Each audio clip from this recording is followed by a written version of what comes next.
si te pones en donde tienen que estar para el tiempo, vas a ver que esto brincó. Y es, ¿sabes qué?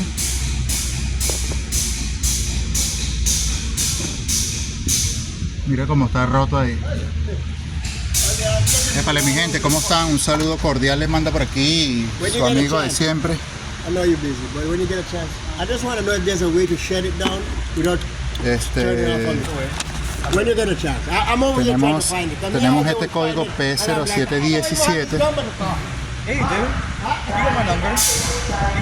que dice que el CKP y el exhaust en el CMP no está fuera de correlación.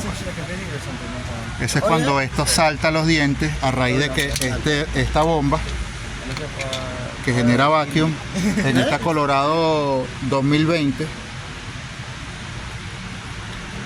esto suele dañarse bastante. Bastante. Esto se tranca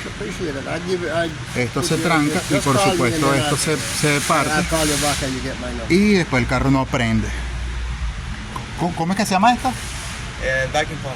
Vacuum pump o bomba de vacío. Eso es muy común también en los Malibu, ¿no?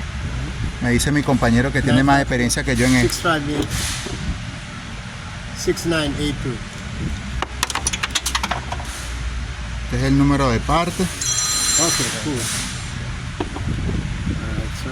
cool. Y lo que pasa es que cuando esto se tranca, se pierde el tiempo o se salta y ya el carro deja de prender.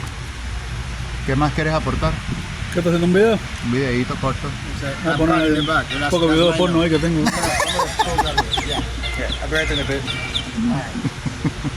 Falda amazónica. Falda amazónica. Bueno, mi gente, ya tú sabes, si tienes este problemita, no dudes en contactarnos que nosotros con gusto te lo vamos a resolver.